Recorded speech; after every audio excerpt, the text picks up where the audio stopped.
So the same thing with love is whatever kind of relationship you're in, right? Whether we're talking about familial love, romantic love, it is helping you understand the subtle basis of that passion, what it is that makes you who you are. I'm Heather Grzych, and this is the Wisdom of the Body podcast. This podcast explores the idea of body intelligence as the real key to learning the knowledge of life, or what we call Ayurveda in the ancient language of Sanskrit. We do that by connecting with today's creative leaders and experts who will help you listen to your body, trust your gut, and live in deeper harmony with nature. Come join me as we unlock the golden door to clear, direct perception and become very deep listeners. You can find the Wisdom of the Body podcast on Apple, Spotify, and Stitcher. You can also follow us by joining my email at heathergrzych.com or on Instagram at heathergrzych. I know you're going to love this podcast, so take a second right now to subscribe. Thank you for joining today. Today is one of a series of episodes that I'll be doing on the topic of love at first sight. Is it really a thing? Is it what we think it is? Is it all it's cracked up to be? Do we need it to have a great relationship? Because we make a lot of assumptions about love. So I hope you enjoy this episode today. Okay, so on the topic of love, I'm going to interview Manas Kshirsagar here today. And Manas, for the audience, can you tell us a little bit about you before we get started? Some context as to why might Heather want to interview me about this idea of love and being in love? Sure, absolutely. So when I first met Heather and we started talking about my relationship and what was going on in terms of my love life, it was very interesting because we were in a group, and it's a little bit out of place when we talk about arranged marriages in a larger setting. And you get all of these different types of reactions. But Heather, you thought it was so cool that being from a traditional Indian family, how we sort of molded both the traditional aspect of an arranged marriage along with the modern love story. I do think that's super fascinating. And I'm definitely interested in this idea of arranged marriages because I think people in the West tend to think, no, you're supposed to just like meet someone and fall in love with them, and then that's it. And it doesn't matter if your families like each other and all that stuff, right? I mean, I think people like strive for that, but it does seem that the attitudes about marriage are different cultures, and love in different cultures as well. And so just to start today, because love can mean a lot of different things, how would you explain love to someone who has never experienced it, like an alien that came down from space and has never felt it? How would you explain it to them? Well, to the alien, I would say it's wherever you feel like home. And so if they're coming here to Earth, they're experiencing something so brand new, so different, it probably won't be all that familiar to them. Love, in my definition of it, is like coming home, is like finding somebody who understands the true foundation of who you are and everything that you've built upon that foundation. And I think that's one of the reasons that arranged marriages work so well, is because of that foundation in terms of religion, culture, background, beliefs. All of these things are stable and solid. That gives rise to being able to be confident and established in who you are and promote that to the outside world and to your partner. Wow. So this idea of coming home. So would you say that love is a feeling? Absolutely. Yeah, I think most people would agree with that. I think it's much more subtle than what we chalk it up to be. Okay, we think that love is liking the same things or having interest in different things or showing kindness or believing in another person or acts of service and all of the 5 languages, love languages, and all of these different things. But I think it's much more subtle than that. It's a feeling that you get deep within. Okay, even if you're uncomfortable, even if you're in the middle of an argument, even if something is going on that's stressful in your life, knowing at the very core of who you are that everything is okay with the person that you're with. Unless you feel that deep down, it's very difficult to understand the person that you're with long term. So, this idea of love, do you love other things or other people, other beings, other places? How does love that you experience for, say, your wife, I think you've been talking mainly about that kind of love. Does the love that you feel or experience for other people, places, things differ from that? I say no, because there are absolutely places on this earth where when I visit, I feel like I am coming home. And I'm not talking about India, okay? I'm actually going home. But there's also certain friends, family members, where I feel so content and at peace with where I am and how I feel in that moment, being surrounded by either that place or that person, that it genuinely feels like I am coming home. That's so sweet. So tell me about something else that you love. One other thing. It can be an activity even. Yeah.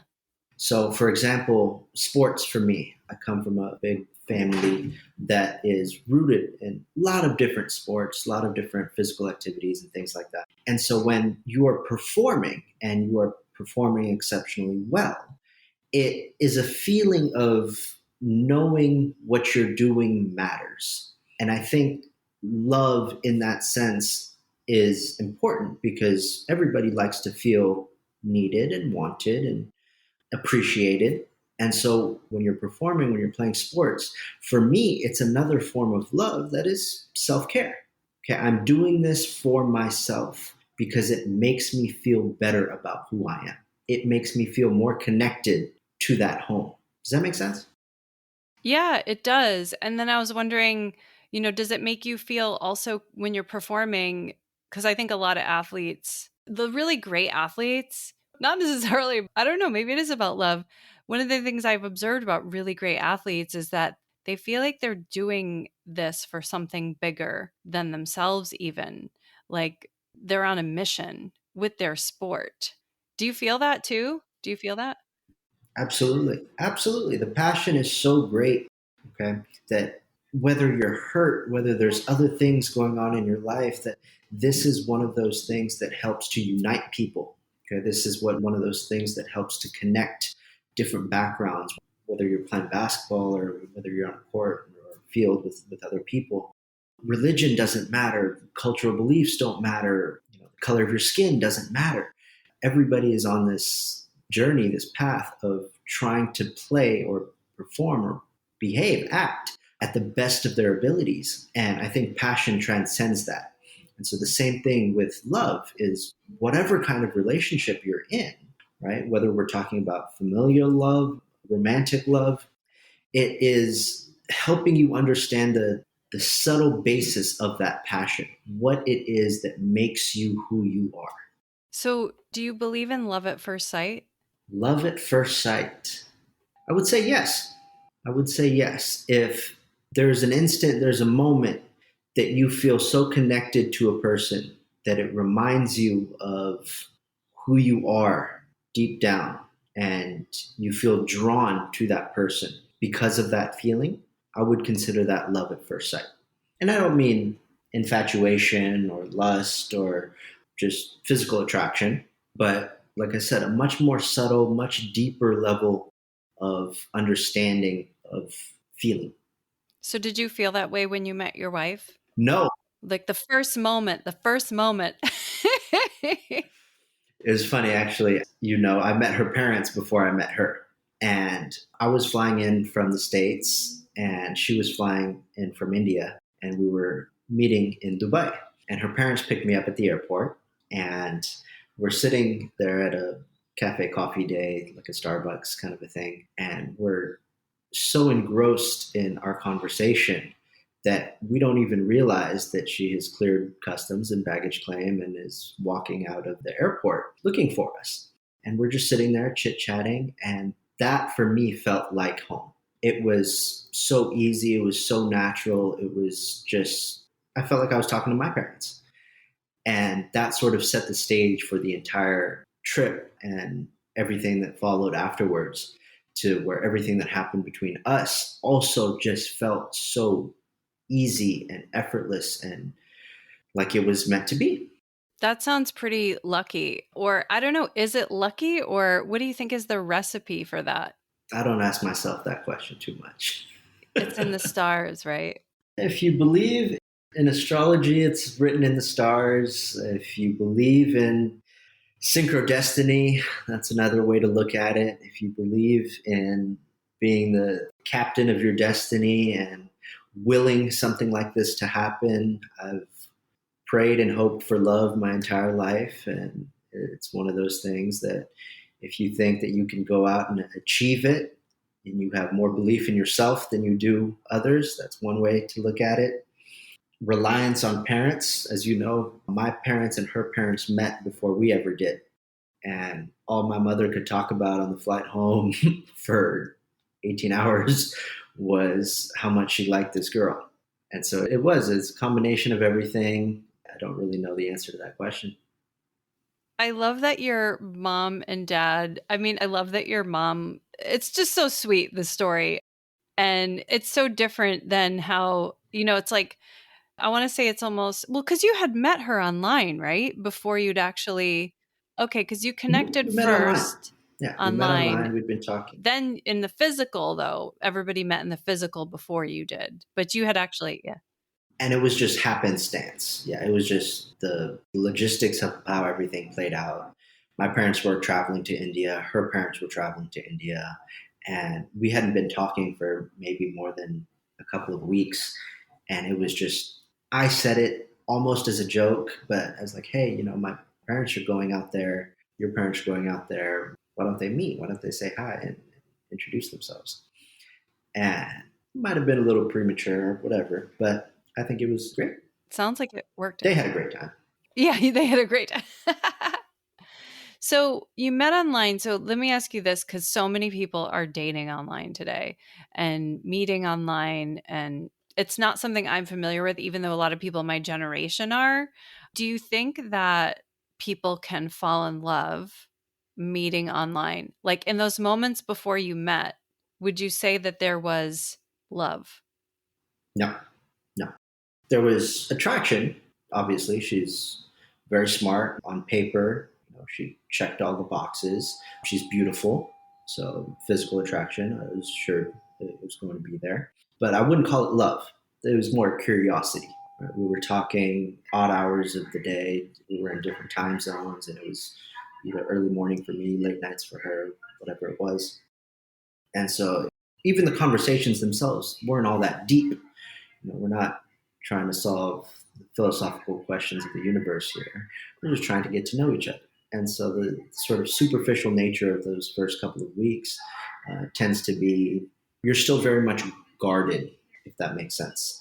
You're still trying to put your best foot forward and trying to make sure that you don't scare somebody away by saying too much or too little or whatever it is.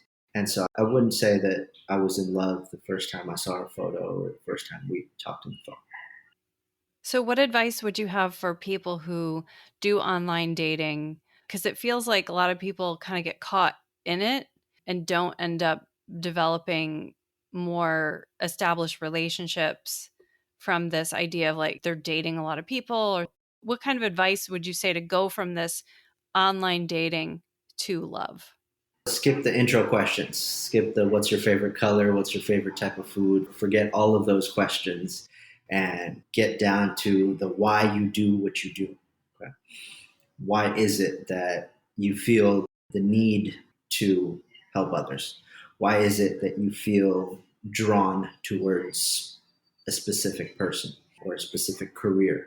Why is it that you're so disconnected from your parents or your family or whatever it is? What is your relationship like with money? Skip all of the basic questions. Those. Do you want me to answer those questions? Are you asking me those? I fear we don't have enough time for you to go through all those questions. Yeah, just skip the basic stuff. You'll learn that in the course of your relationship and over time. but really get down to the crux of what makes you you. And then have your parents meet each other. And then have your parents meet each other. Or anybody, honestly, it could be best friends meeting each other, best friends meeting best friends. I just feel like in our culture, especially, we were always taught that you learn to love, and that, you don't believe in love marriages or love at first sight or things like that. And the past generations were a little bit different in that sense. My parents had an arranged marriage, but her parents did not. Her parents they met at a family wedding, and that's how they fell in love, and they had a love marriage and relationship. And this concept of learning to love, I think, is very important. And it's one of the big takeaways for us in terms of our relationship is always keep learning about the other person.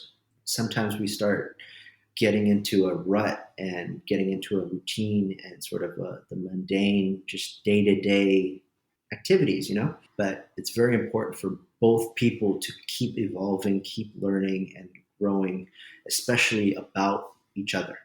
It sounds like all of the individuals who are involved in an arranged marriage and learning to love, and, once you're in the relationship, this is such great advice once you're even in the relationship for this like ongoing. And it just feels like people in arranged marriages might be more expert at making relationships work. I wouldn't even call it experts. One of the things that I feel very strongly about is, especially here in the United States, okay, we have outsourced specific areas of our life and marketed them as services. Okay. So, for example, you need to be taking care of your health. You need to exercise more. So what do? You go and join a gym. Okay. You need to be eating a specific type of food. So what do? You join a delivery service, a meal delivery service, or you start eating at different restaurants. You need somebody to talk to, okay, and talk things through and talk it over.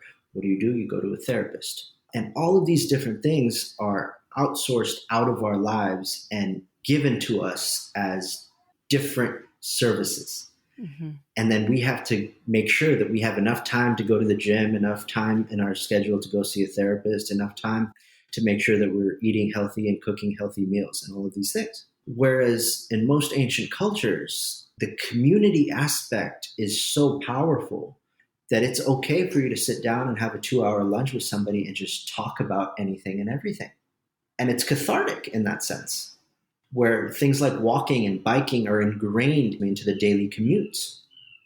And they're not being stripped and outsourced to different pockets of the community. And so I think that's one of the biggest things, even in relationships, is people feel so isolated. Even though we have technology, we're more connected than ever. We saw this during the pandemic, that people feel so much more isolated than ever before, even though we have so much technology. And that community aspect, even today, if we ever have an argument, ever have a fight, just having the ability to be able to talk to our parents, right? Me talking to her parents, her talking to my parents, my sister coming to me going to my sister, just having all of these different avenues and being able to talk some things through. You learn from different experiences, you learn from different relationships and different people, you learn from those different viewpoints and different stance. And so I think that community plays a big role in how you perceive love. I think that is really, really, really super insightful. And I totally see what you're saying and agree. And I think I've never heard anybody, mention that before about all the different services that we hire to help us in our lives. And, I've often said I've actually never had a psychotherapist. Like, I've never been to therapy alone. I did go in couples therapy, but I was like, well, I just feel like I've always had friends or someone that I could talk to, that I felt safe enough to have a discussion, and that I was able to move on from whatever it was that I was experiencing in a positive way after that discussion. And I love that, you talked about doing that even with family members. And this is so great. Thank you so much for all of your insights today, Manas. Thank you so much for being here. Absolutely. It's been my pleasure. Thank you, Heather. If you are embarking on a fertility journey and are ready to have your mind blown about what your body is really capable of and how it's impacted by the environment, then check out my book, The Ayurvedic Guide to Fertility. You can actually download the introduction to the book for free on my website at heathergrzych.com. That's Heather, Grzych.com. Read the intro for free and then buy the rest of this fertility enlightening book pretty much anywhere books are sold. You know, I get so excited. I get this kind of goosebump feeling when I get a booking from a new client that I haven't met yet. And I get so excited because I know that somebody has made a decision to go really, really, really deep into their healing. Because I know that Ayurveda is not a quote unquote normal thing that many people have access to, at least not in the United States where I live. So I know that when someone books with me, that they've really made a decision that they want to go deep into their healing. And so you could do that on my website at heathergrzych.com. That's Heather, Grzych.com. You can book me for either a Ayurveda consultation if you're ready to dive in, or you can also book me for a 15-minute connection call if you're not sure where to go yet. I do have a couple offerings that are not on my website, and we could talk about that. So I look forward to meeting you. Thank you for tuning in and dropping in with us today. Don't forget to subscribe, rate, and review this podcast. I really want to hear your feedback. To learn more about my work, visit heathergrzych.com. That's Heather, Grzych.com.